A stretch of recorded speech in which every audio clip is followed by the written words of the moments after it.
आज हम paper leak नहीं रोक पा रहे, आज हम जो लोग सिस्टम जाकर चलाएंगे आगे, उसमें किन लोगों की भर्ती होगी हम ये नहीं रोक पा रहे।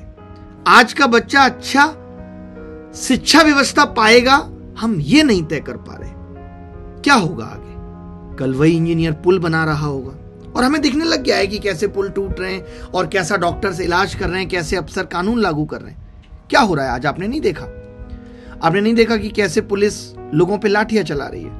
वही अफसर हैं और आगे आने वाले लोग जो इसी सिस्टम के थ्रू होके गुजरेंगे। क्या होगा? हम कौन सी अगली पीढ़ी के लिए शिक्षक तैयार कर रहे हैं? आपको नहीं लगता कि अगर इसकी नींव कमजोर होगी तो लोगों का भविष्य नहीं, पूरा देश कमजोर होता चला जाएगा?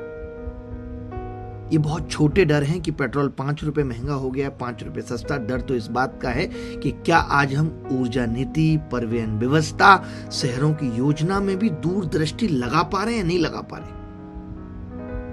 अभी देख लीजिए आप, आगे आने वाली पीढ़ी, क्या लगता है आपको? वो धुएं में सांस लेंगी, घंटों जाम में खड़ी रहेंगी, अपनी जिंदगी का कीमती समय जो देश के भविष्य में लगा सकती थी वो सड़कों पे गवाएंगे।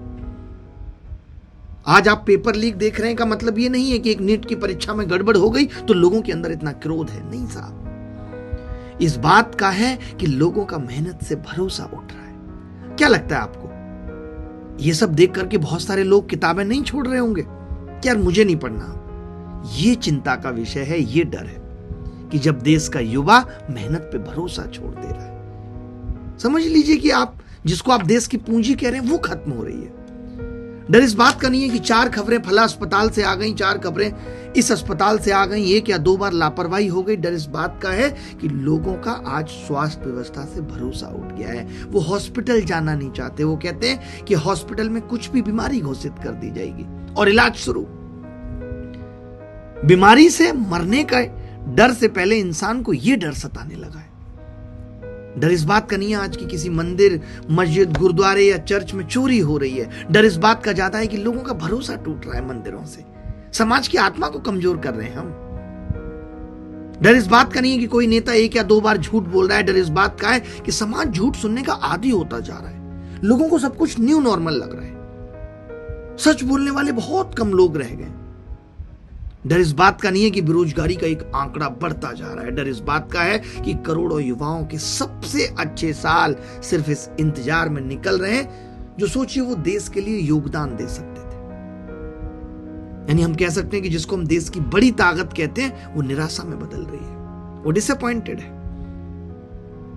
डर इस बात का नहीं है कि आज किसान परेशान हैं। डर इस बात का है कि अगर खेती उनको सम्मानजनक जीवन नहीं दे पा रही, आपको क्या लगता है कल को कौन अन्न उगाना चाहेगा और कहां से लाएंगे हम अन्न? आज हम किसानों को सम्मान नहीं दे पा रहे, वो जीवन नहीं दे पा रहे, तो धीरे धीरे आपको लग रहा होगा ना लोग किसानी करना छोड़ेंगे। क्या होगा आगे? डर इस बात का नहीं है कि आज एक नदी गंदी है। डर इस बात का है कि जिस दिन पानी खरीदना एक गरीब आदमी के लिए भी बड़ी मजबूरी बन जाएगा, उस वक्त लोग प्यास से मरने लगेंगे जिस हिसाब की गरीबी है।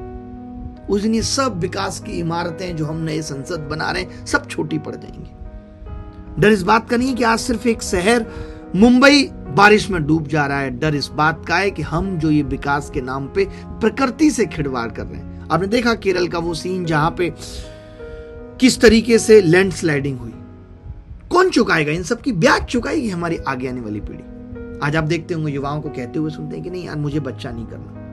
उनको डर है, वो नहीं लाना चाहते इस दुनिया में उस बच्चे को जहां उनको पता है कि नहीं यार ये दुनिया बड़ी जालिम है, ये हमारे बच्चों पे अत्याचार करेगी। हम क्यों लाएं उस सिस्टम में उस बच्चे को जिसको शिक्षा अच्छी नहीं है, जिसको स्वास्थ्य अच्छा नहीं मिलेगा, और आवाज उठाएगा तो लाठियों से उस आवाज को दबा दिया जाएगा। डर इस बात का है।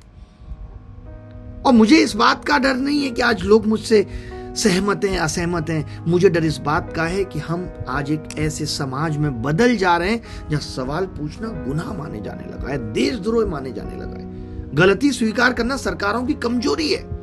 आज सरकारें नहीं चाहती अपनी गलती स्वीकार करना। आज सम्मान उन लोगों को मिल रहा है जो सरकार की हर नीति पे ताली बजा रहे हैं।